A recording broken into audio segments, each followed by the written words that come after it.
క్షేత్రస్థాయిలో జరుగుతున్న వాస్తవాల గురించి ప్రస్తావించారు అధ్యక్ష. కూటమి ప్రభుత్వం ఏర్పడిన తర్వాత ఇప్పుడు వరకు ఈ అక్రమంగా సరఫరా చేసే బియ్యం ఒక ఆర్గనైజ్ నెట్వర్క్ విధానంలో జరుగుతుంది అధ్యక్ష. ఈ గతంలో ఎప్పుడు కూడా మనం ఎవరం కూడా ఊహించలేదు.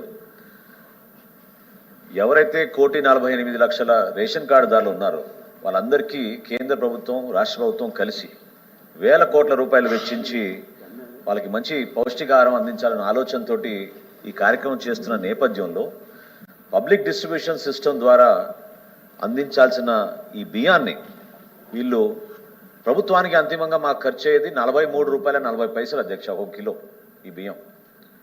దాన్ని దుర్మార్గంగా ఒక ప్రణాళికబద్ధంగా ఒక ఆర్గనైజ్ సిండికేట్గా వీళ్ళు ఏర్పాటయ్యి ప్రతి నియోజకవర్గంలో ప్రతి జిల్లాల్లో వీళ్ళు ₹10కి కొనుగోలు చేసి ఇతర దేశాలకి ఎక్స్పోర్ట్ చేస్తున్నారు అధ్యక్ష. దీనికి గత 5 సంవత్సరాల్లో ఊహించని విధంగా రాజకీయ నాయకులు సపోర్ట్ చేశారు, అధికార యంత్రాంగం కూడా దీంట్లో పాల్పడింది. ఆ విధంగా వీళ్ళకి అందుబాటులో ఉన్న ఈ వ్యవస్థను ఉపయోగించుకుని వాళ్ళ స్వార్థాల కోసం కాకినాడ నుంచి ప్రత్యేకంగా ఆఫ్రికా వంటి దేశాలకి వీళ్ళు తరలించి తీసుకెళ్లారు అధ్యక్ష.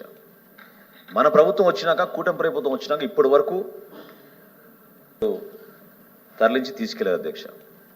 మన ప్రభుత్వం వచ్చినాక, కూటమి ప్రభుత్వం వచ్చినాక ఇప్పటి వరకు 1010 కేసులు బుక్ చేసాం అధ్యక్ష. 1010 కేసెస్ 6A కింద 60,051 మెట్రిక్ టన్నులు మన ఆంధ్రప్రదేశ్లో స్వాధీనం చేసుకున్నాం అధ్యక్ష. కాకినాడ విషయానికి వస్తే ప్రత్యేకంగా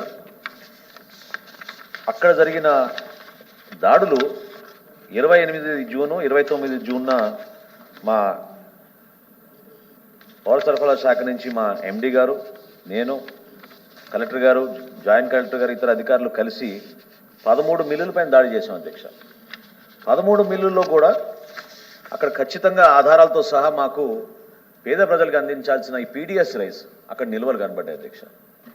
ఇందాక నేను సమాచారం అందించినట్టు 51,427 మెట్రిక్ టన్నులు మనం సీజ్ చేసాం అధ్యక్ష ఆ 2 రోజుల్లో.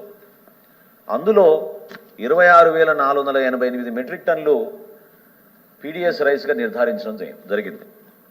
కొంతమంది ఇందులో ఈ 13 కంపెనీల్లో కొంతమంది గౌరవ హైకోర్టుని ఆశ్రయిస్తే డబ్ల్యూపీ వేసి హైకోర్టు ఆదేశాల మేరకు నాన్ పీడిఎస్ రైస్ని వాళ్ళని రిలీజ్ చేయమని చెప్పడం జరిగింది. కాకపోతే దానికి బ్యాంక్ గ్యారంటీ తీసుకోమని చెప్పడం జరిగింది అధ్యక్ష.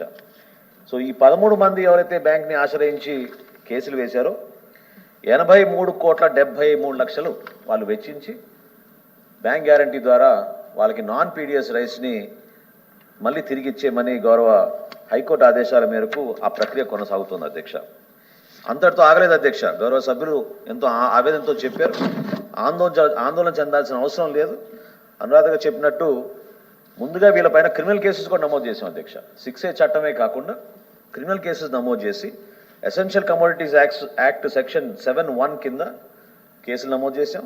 అదేవిధంగా భారతీయ న్యాయ సమితి సెక్షన్ 318 కింద కూడా మేము క్రిమినల్ కేసెస్ వీళ్ళపైన నమోదు చేయడం జరిగింది అధ్యక్ష. ఇన్వెస్టిగేషన్ జరుగుతోంది. ఇప్పటి వరకు సమాచారం ఇంకా అందలేదనే విషయాన్ని ఎందుకు ప్రస్తావించానంటే గతంలో అక్కడ ఉన్న ప్రజాప్రతినిధుల ప్రమేయం ఉందనే సమాచారం ఖచ్చితంగా కొంతవరకు ఆధారాలు దొరికినాయి అధ్యక్ష. ఇన్వెస్టిగేషన్లో తప్పకుండా మిగతా ఆధారాలు కూడా దొరికినప్పుడు గౌరవ సభ్యులందరూ కూడా అది అందజేస్తాం అధ్యక్ష. అదేవిధంగా చెక్ పోస్టుల విషయంలో మొట్టమొదటిసారి కొన్ని సవరణలు తీసుకొచ్చి ఇతర దేశాలకి వీళ్ళు కాకినాడ పోర్ట్ నుంచి ఎగుమతి చేస్తున్న ఉద్దేశంతో అక్కడ 2 చెక్ పోస్టులు ఏర్పాటు చేసాం అధ్యక్ష.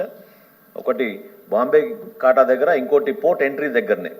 అదేవిధంగా మొట్టమొదటిసారి పోలీసు, రెవెన్యూ సిబ్బంది మరియు పౌర సరఫరా శాఖ నుంచి 3 ఒక టీమ్గా ఏర్పాటు చేసి జాయింట్ కలెక్టర్ గారి ఆధ్వర్యంలో ఖచ్చితంగా NOC certificate, no objection certificate ఉంటేనే పోర్ట్ అధికారులు ఈ బియ్యాన్ని ఎగుమతి చేయాలనేది ఒక కొత్త సంస్కరణ తీసుకొచ్చి అక్కడ నిబంధనగా మేము ఏర్పాటు చేసి చేయడం జరిగింది అధ్యక్ష. రాష్ట్ర వ్యాప్తంగా అనేక సందర్భాల్లో నేను పర్సనల్గా వెళ్తున్నాను, దాడులు చేస్తున్నాను అధ్యక్ష. అధికార యంత్రాంగం కూడా ఎప్పటికప్పుడు కదులుతోంది. తప్పకుండా నేను ఇందాక అన్నట్టు కేంద్ర రాష్ట్ర ప్రభుత్వాలు ఒక పెద్ద ఆలోచనతోటి ప్రతి కుటుంబాన్ని ఆదుకోవాలనే భావనతోటి ఇంత భారీ ఎత్తున చేస్తున్న ఈ కార్యక్రమానికి వీళ్ళు కావాలని ఒక క్రైమ్ సిండికేట్, ఆర్గనైజ్డ్ క్రైమ్ సిండికేట్గా ఏర్పాటై ఒక మాఫియా లాగా తయారై వీళ్ళు రాష్ట్ర వ్యాప్తంగా ఈ కార్యక్రమాలు చేస్తున్న అధ్యక్ష. ఖచ్చితంగా దీనిపైన కఠినంగా వ్యవహరిస్తాం. గౌరవ ముఖ్యమంత్రి గారు చంద్రబాబు నాయుడు గారు, అదేవిధంగా గౌరవ ఉప ముఖ్యమంత్రి గారు పవన్ కళ్యాణ్ గారి సపోర్ట్ తోటి ఈ ఎవరైతే ఇటువంటి కార్యక్రమాల్లో పాల్గొంటున్నారో రాబోయే రోజుల్లో తప్పకుండా మేము ఇన్వెస్టిగేషన్ లోతుగా తీసుకెళ్లి వీళ్ళు శిక్షించే విధంగా తప్పకుండా చర్యలు తీసుకుంటామని గౌరవ సభ్యులకు నేను ప్రభుత్వం నుంచి మనవి చేస్తున్నాను. Question number 13574 minister for agriculture.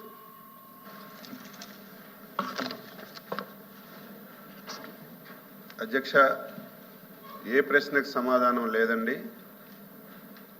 Rabi 2020-22-23 సంవత్సరం నుండి బీమా కంపెనీలకు ప్రీమియం చెల్లింపులో పెండింగ్ ఉంది. బి ప్రశ్నకి ఈ ప్రశ్న ఉత్పన్నం కాదు, సి ప్రశ్నకు ఈ ప్రశ్న ఉత్పన్నం కాదు. డి ప్రశ్నకు సమాధానం ఉచిత బీమా విధానంలో ఈ పంట డేటా ఆధారంగా ప్రకటిత పంటలు పండించే రైతులందరికీ బీమా కంపెనీలు ప్రీమియం సబ్సిడీ యొక్క రాష్ట్ర వాటా మరియు రైతు ప్రీమియం రెండింటినీ రాష్ట్ర ప్రభుత్వం చెల్లించబడుతుంది. 2022-2023 రబీ కోసం ఏఎంఎఫ్బివై ఉచిత బీమా పథకం కింద ప్రీమియం 644.56 కోట్ల మొత్తాన్ని గత 15 నెలలకు సంబంధించి బీమా కంపెనీలకు చెల్లించలేదు. 2023-24 ప్రీమియం మొత్తం 1344.64 కోట్ల మొత్తం చెల్లించాల్సి ఉంది. ఖరీఫ్ 2023 928.8 కోట్లు, రబీ 2023-24 415.84 కోట్లు.